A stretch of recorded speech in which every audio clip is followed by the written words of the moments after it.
Yeah. I'm gonna record this in case I say something smart. It happens sometimes. It's Thursday. You're right about that. That's a true fact. Mm-hmm. Anybody got any plans this weekend? Any plans, Hillary? It's Easter, so just having lunch at a friend's house, but that's it. Nice. Yeah. Fun. Cool. Denise, what's going on? Where you been?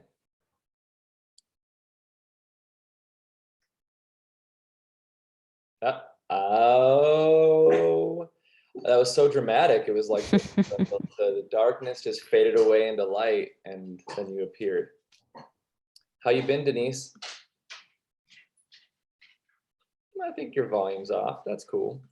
Taylor, what's going on? You made it. Unmute yourself. I feel like Taylor's having technical difficulties.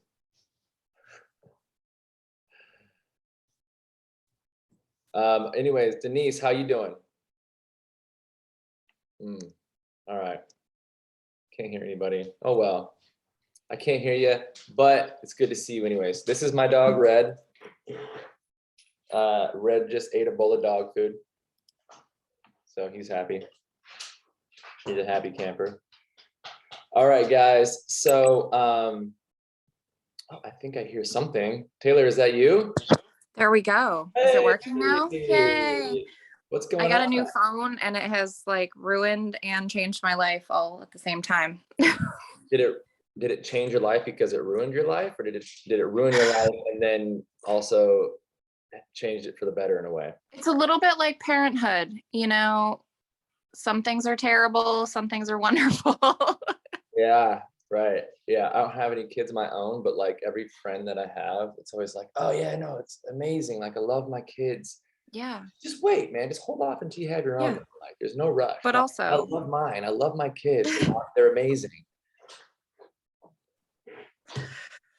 Okay, so anybody got any? I know Hillary, you just said you got some plans this weekend. Anybody got anything like out of the ordinary coming up that they'd like to chat about? No, Taylor's living that mom life, so I bet you everything's just like. No, we got nothing going on this weekend, so it's like, good. It's gonna be pretty chill. Hopefully, better be. Does anyone feel like their weekends are responsible for when they go off the rails? If they were to go off the rails, it would happen on the weekend. Hillary, yeah. Denise, no, she's got dialed in like a sniper. Well, let me tell you something about that.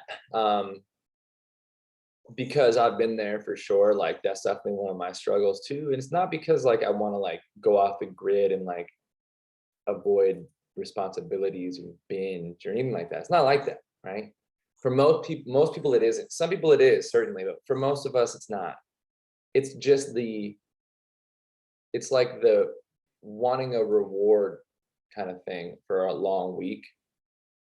And then we rationalize it because we say, oh, well, it's 80-20, right? So 80% of the week I'm good, and then 20% I'm off, I'll do what I want. And that's balance. But that just doesn't actually work, because if you do the math, you know, if you go off the rails Friday, Saturday, and Sunday, that's way more than 20%, more like 40%. And the vicious cycle is the working hard Monday through Thursday, and then Friday through Sunday going off the rails, and then losing all of your progress. And it can be so frustrating. So I will say that if you can, like this weekend that you have, Taylor, for example, like if you can just do your thing this weekend, meaning you hit your calories, you hit your steps, you drink your water, you do a workout, like you do everything that you would on a weekday. Maybe your food choices are a little bit different. Maybe your meal timing is a little bit different because you don't have the constraints that you do during the week, but your numbers are the same, right? It's amazing the realization and just sort of like the belief breaking that happens when you get through one weekend successfully. And it's like all of a sudden, where has that been the last decade, you know? And just like giving yourself permission to like truly commit to these things 7 days a week. And then like what happens is it gets you in just crazy momentum and gives you the confidence and the belief in yourself you can continue doing those good patterns and behaviors. So Taylor, I would love for you, and I think you're pretty good anyways, but like this, since you don't have anything like out of the ordinary on the books this weekend, like let's see like numbers being hit. Let's just see like really pushing through a full weekend and proving to yourself that you can do it indefinitely. Okay. Cool, guys. Well, I got like a little thing I put together for y'all. It's about identity. So I think that like it's pertinent to what we're doing here. When we think about nutrition, think about food in general. What does it elicit? It elicits childhood memories. It's cultural, right? It's identities we've created with ourselves. It's how we cope. It's how we commiserate. It's how we celebrate, right? It's all these things. And so we have these pacts that we've made with ourselves around identity and food and our relationship to it, right? And with a few small tweaks, we can reframe how we feel around it and give us a little tool in our tool bag to pull out if and when we come across a scenario where food, alcohol, whatever presents itself and we're challenged from an identity standpoint. And most like one layer beyond that is when you're around people you care about, people who know you, right? Like, have you guys ever read any Eckhart Tolle? Anybody familiar with that author, Eckhart Tolle? If you're not, if you just love like a really great mindset, spirituality frame, he's the dude. But one of his things is he says, if you think you're spiritual, go spend a week with your family. And I think it's perfectly said because we all like, yeah, I wake up early and I drink my water and I do all these things and I go to my mom's house and it's just like, fuck, everything's off the table, man. It's brutal. And a lot of that just comes from the identity that she has of me, the identity that I have of myself in that scenario. It's no one's fault. It's just this construct, these mental constructs that have been established over my whole life and your whole life. And so without the proper tool and wording and skill set, we just keep getting into these pitfalls because we aren't strong enough to break the identity that others have on us. We're not strong enough in our resolve and we don't have the tools to break their identity because our own identity isn't strong enough yet, especially when it's vulnerable and fragile when you're starting a new plan like what you guys are doing right now. It's fragile, right? It's wafer thin how quickly we can get thrown off the wagon right now, right? So to keep cementing and to keep building and just growing deeper and deeper roots until it truly just is your identity, just is who you are, we have to have the skill set and the framework and the wording to establish these boundaries and to be able to defend ourselves from identity in a purpose-driven standpoint when we're around people that might not yet recognize the decisions we've made for ourselves to become a better version. Does that make sense, guys? Cool. So I'm going to do a little screen share and we're going to flip over and have a little talk about it now. Okay. So cool. So this one's called Identity Packs. Who would have thought, right? So really what this is how your identity predicts your actions, right? So let's think of a few examples here. So the way that we perceive ourselves, how we identify, is pretty predictive of how we're going to act and react, right? So a very easy one is if you identify yourself as a conservative, what are you going to do? Pretty obvious. You identify yourself as a Democrat, what are you going to do? Pretty obvious, right? So that's like a really easy one.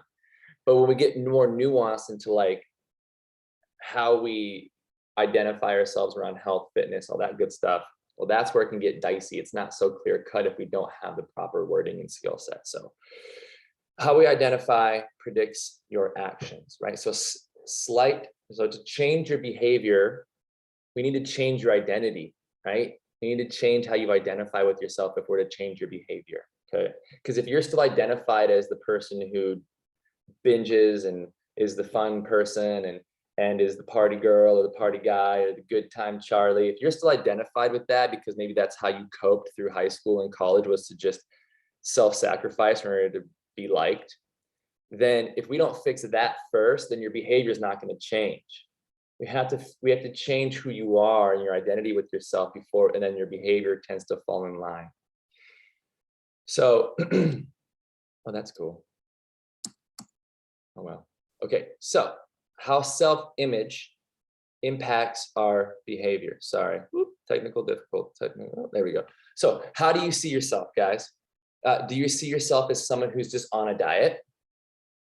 That doesn't seem very strong to me, right? If I just, I'm on a diet, I could break you like a twig, man. I'll just dangle some food in front of you. I'll make cookies and I could snap you like a twig if you just told me you were on a diet, right? Especially if I was narcissistic and if I was insecure by myself, which is another point. Because often when you tell people that you're on a diet, what does it immediately do? Because we're all narcissists. What does it immediately do? It makes them, it puts the mirror on them. All of a sudden they're tugging at their shirt.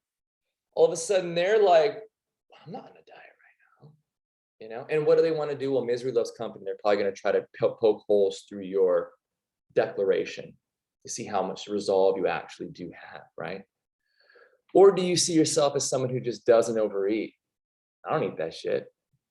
Try to punch a hole in that. I'm on a diet. Oh, really? You are? Or I don't eat that shit. Oh, all right, well, this guy's not, don't give any to him, right? You see the difference there?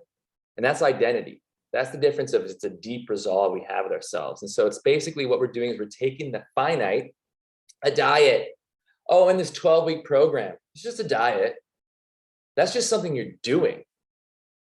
And you make it infinite. I am someone who tracks their food and keeps their food consumption under control, okay? It's taking it from something that you do to just who you are as a human being. That's identity, that's strong. And no one's gonna mess with that because that commands respect. Here's a really cool study I came across. So to sort of prove this point and give you an analogy here. So Christopher Bryan from Stanford Psychology Department designed a study in 2011 where he asked a controlled group, which is my favorite. If you've ever seen my talk on science, got to be controlled groups, got to be good science, guys. Don't listen to anecdotal bullshit. We need clinical data. We need controlled group. We don't want to hear someone's uncle's neighbor who smoked a pack of cigarettes and didn't die from it. That's anecdotal. Controlled group is real science. And so any information you're looking for, always look at how the science was conducted. Anyways, I digress. So Psychology Department of Stanford asked a controlled group of registered voters two separate sets of questions about voting. Okay, controlled group, different people, isolate a scenario, two different sets of questions about voting. Group one were asked questions that involved the word, how important is it to you to vote? How important is it to you to vote? How important is it to you to vote? That was the question they asked, right? That was the wording. Versus group two was asked, how important is it to you to be a voter? Ooh, right? That carries some weight now. So voter turnout with these participants, people in group two who were simply asked the question with the wording, to be a voter, turned out to vote at a 2x record. Versus the other group who just didn't, obviously. So the conclusion is that people will be more likely to vote when voting is represented by an expression of self, symbolic to a person's fundamental character rather than simply a behavior. Does that make sense? So dieting is just a behavior, but to be someone who just doesn't eat that way is a character state, is a character trait, okay? So our perception of who we are changes what we do. Identity is the cognitive shortcut that streamlines decision-making. I mentioned that in the very beginning of the presentation. Your identity predicts your behavior. So another way to say that is identity is a cognitive shortcut that streamlines decision-making, for better or for worse. So when we make identity pacts with ourselves about who we are and what we do, we don't have to we don't have to deal with the burden of choice anymore. It's already, the decision's already made, right? If I'm a guy that wears black t-shirts every single day of my life, I don't have to wake up and wonder what colored t-shirt I'm gonna wear anymore. It's done.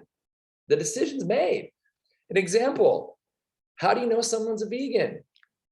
Just give them a minute. They'll tell you. It's already done. Like, there's no question about it, right? I am an early riser. Therefore, I don't have to think twice whether I should start watching a movie at 10 p.m. Like my girlfriend, who's not an early riser, is like, it's like 9:30. I'm like, she's like, should we start to watch a movie? I'm like, are you crazy? Like, never in a million years, because my identity with being an early riser or just waking, I'm just a person who wakes up at 5:30 every day. That is unwavering. And so therefore it streamlines my decision making. I don't have to consider whether I'm going to watch a movie on a Wednesday night at 10 p.m. or not. It's done, right? I am a vegan. I'm not personally. This is an example. I don't care if you are or not, by the way. I have no judgment on that. But as an example, someone could say, I'm a vegan. Therefore, the idea of eating meat is absurd and ridiculous, right? There's no decision to be made there. I'm a professional. Therefore, slacking off and wasting time is unacceptable. And I just do what I got to do to get the job done right, because I'm a professional, I'm a pro, right? So those are identities that are ingrained in people, okay? So power of words. The Journal of, did I mess all this up? I sure did. Oh, well. So the Journal of Consumer Research tested a study on the words people use that influence their behavior. And this is a really interesting one, right? And this kind of goes back to something we were talking about earlier. So one group was instructed to use the words, I can't, when considering a healthy food choice, okay? The other group was instructed to use the words, I don't, okay? So one group was instructed to use the words, I can't. The other group was instructed to use the words, I don't. At the end of the study, the participants were offered their choice of either a chocolate bar or like a healthy kind of like low calorie granola bar for their time as a thank you, okay? The results, nearly twice as many people in the I don't group grabbed the healthy choice, grabbed the granola bar instead of the chocolate bar, right? And so the idea here is that this comes from the psychological empowerment of simply saying I don't versus I can't, right? I'm on a diet versus I don't eat that shit. I don't do that. Whoa, I don't drink, or I can't drink, right? I don't drink versus I can't drink. Well, why can't you, right? What's going on? Who says you can't? Oh, I don't drink. I just don't drink. Oh, he doesn't drink. Okay, great, right? So I can't relates to someone's behavior, while I don't says something about the person's character, right? Okay, cool. So that's all great. We've laid the foundation. We understand sort of the framework now. Cool, Justin. What does it have to do with me? How do I make this work for myself now? So how do we harness the power of self-identity? And the deal is you have to make an identity pact with yourself, right? So basically what that is a pre-commitment to a self-image that helps you pursue what you really want in your life. This is such a powerful exercise, and I've given talks specifically just on this thing right here. And think of it this way, okay, guys? So it's like, we all have this version of ourselves that we want to be, that we know we can be, right? We're not talking like anything supernatural. We're talking about like, who's this higher self? Who's this Justin 2.0 that's just vibrating at a higher frequency? That's just firing on all cylinders. That's just doing all the things that he knows he needs to do in order to become the person he could be. And that is one of those things where if we keep it in the ether, if we keep it out there, it tends to stay out there, right? How we make it real and how we actually bring this into the real world for us is to simply just imagine what that person does. How do they handle their life, right? Who is this person? What time do they go to bed? What time do they wake up? What days of the week do they work out? what do they order when they go to restaurants? When they go to restaurants, they just, start ordering appetizers, every pasta dish on the menu, desserts, wine, or are they like, you know what, I'm not here to actually binge. I'm here to hang out with my friends and I can have like a dish, it's like, who is this person? What types of foods do they put in their grocery cart? What are the boundaries they've set with their friends and their loved ones, right? So an example is like, I don't eat more than 1,500 calories a day. So, hey, I'm going to pass on popcorn tonight, babe. Thank you, though. Or not even say anything at all about it because you've already hit your calorie limit. Or I don't eat more than 1,500 calories a day. Therefore, I'm going to ask my girlfriend, you want to have some popcorn tonight? And she's going to be like, that would be amazing. And I'm going to pull out my phone and I'm going to budget a couple hundred calories for popcorn because I'm the type of person that does that. That's who I am. Right? As opposed to eating my thing and telling myself, oh, I really shouldn't eat it. And then like breaking my resolve, but setting an identity with just, this is your boundary. This is where you operate. And then reverse engineering your day from that. Right? I'm a walker. So let's walk the 15 minutes to the restaurant instead of calling a cab. Right? I'm an early riser. So tell the neighbors, hey, we can actually do an 8:30 dinner, but 7 tomorrow would be fantastic. Right? I work out Monday, Wednesday, Friday at 7 a.m. So I'll have to move the dog's vet appointment to 9 a.m. instead of 8 a.m. Like I can't do 8 a.m. And this is something that like, don't overlook this. It's those things. And listen, we all like the person who will break their own commitments in order to serve us or to help us, right? So in other words, if you had an appointment with a trainer, let's say, and you're at 7 a.m. and then something comes up that morning and you have to like do something quickly and you hit the trainer up, you're like, hey, I can't do a 7, but could I do it 8? And the trainer goes back, yeah, you know what, I'll move this person, I was gonna, but let me go ahead and make that work. We all like that. We like that. We don't really respect it though, right?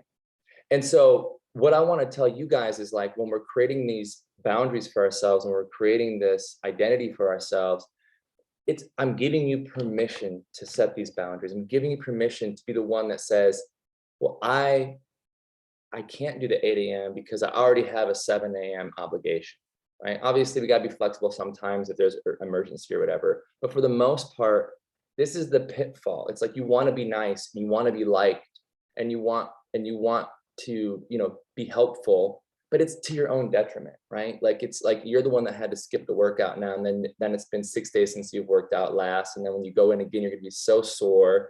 And then you're gonna be worried about being sore. That might even be the reason that you don't go to the next one, because you're like, oh shoot. And it just creates this vicious, this negative feedback loop. And so we just gotta be okay with establishing boundaries and looking at the commitments you've made for yourself just as important as any other thing on your calendar, right? So just because, it's for you, that doesn't mean it's negotiable. It should be a non-negotiable commitment to yourself, okay? Like I kind of already said this, but when you make an identity pact with yourself, it automatically establishes boundaries, which is kind of like a 2-for-1 deal. And just to, button that point up, think of yourself as a renewable resource, okay? Before others get what they want from you, you have to give yourself what you need. Because let me just show you my calendar. So this is like my week, right? I usually take like 50 to 60 appointments a week, okay? It's bananas, but like there's just no real room here for error on my end, really. And I show you this because in order for me to be a renewable resource, in order for me to like perform at this volume and show up, I have to have boundaries, right? Like I have to have boundaries. And I block off the things that are important to me. So like I just blocked off an hour here just yesterday called personal stuff. So that way I couldn't get booked for another call, right? I got blocked off all my workouts at night, Monday, Tuesday, Wednesday. I block off an hour every Thursday right here called Prezzo Prep, because guess what I'm doing? I'm preparing for this presentation. If I just left this white space in my calendar, what happens? I just get hammered with stuff and there's no boundaries, and then I don't get anything done. I'm just like a puppet on strings, just like taking calls. So your personal stuff, your personal commitments, if it's meal prepping on a Sunday, if it's workouts, make it real, bring it from the ethereal and make it material. Like put it in your calendar, block off space and time in your calendar to develop the attributes of the person you say you want to be. Otherwise, you just keep it out there forever. Does that make sense? And that all comes down with being okay with telling people, no, hey, I'm sorry, I can't. And that's really hard, people, to do, especially if you're just like a natural pleaser. It's hard, but for you to become the person you want to become, for you to be a renewable resource, I mean, you can show up powerfully every day for people in your life, you have to create space for these attributes to be nurtured and developed, okay? So that really all kind of boils down to the identity pact and just aligning your behavior with your self-identity, okay? Does that make sense, guys? Yeah, cool. Any questions? Does that, no, you guys all, who here blocks off their workouts?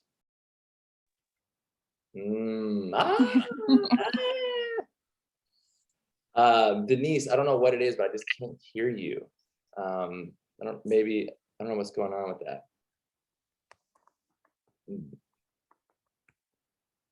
So what I'd love for you guys to do as a little homework, I want you to just take out a piece of paper and I want you to just jot down like 3 to 5 attributes of this, like, you know, Denise Taylor, Hillary 2.0, right? Like who is just that next little level of myself that I could be. Just jot it down, right? What do they do? Like what time they wake up, what time they work out. And then what I want you to do is I want you to pull out next week's calendar. And I want you to start blocking off 30 to 60-minute chunks. Nothing crazy, don't overcommit, but just like imagine where you'd be in 1 year from now if you spent, 30 minutes 3 times a week actually developing these attributes. And now we're not going to grade ourselves on how much we get done in that 30-minute window that you blocked off. We're going to grade yourself on, did you actually show up? And did you actually sit there at that time that you said you would to develop the attributes of the person you say you want to become? That's how we judge success, not how many things you check off a to-do list. But I blocked off an hour to plan all my meals for the whole week, to do a 30-minute workout, and then to stretch for 10 minutes. I blocked out 1 hour. Then that hour comes around, it's on your calendar. Did you show up? Did you actually do it? Maybe you blocked off that hour and you had these things that you had in mind, but you only got to the meal plan because maybe it was a little bit more time than you thought. That's cool. That's amazing, right? You showed up for yourself and you spent an hour developing these attributes. And the next time you do it, it won't take an hour. It'll take you 10 minutes because you've got it down there, right? And that's momentum. And that's momentum. That's how that snowball builds. And that's how you all of a sudden now do ascend in the hierarchy of competence, and you actually get to that place where you're you 2.0 now. Okay, so jot down 3 to 5 things and then actually go in there and create a little space in your calendar next week. Can you guys do that? Yeah, you're not just telling me that. Would you tell me no if you couldn't? Or you guys just trying to be nice because you're pleasers and you can't set boundaries? Just kidding, not you guys. Okay, guys, wonderful. It's great seeing you all. Have a lovely weekend. And if you ever want to just chat with me individually, shoot me an email or a message or whatever, and we can book a one-on-one if you'd like. Okay. Okay, guys. See you later. Bye-bye. Great. Thanks, Thank you. Justin. Bye. Yeah.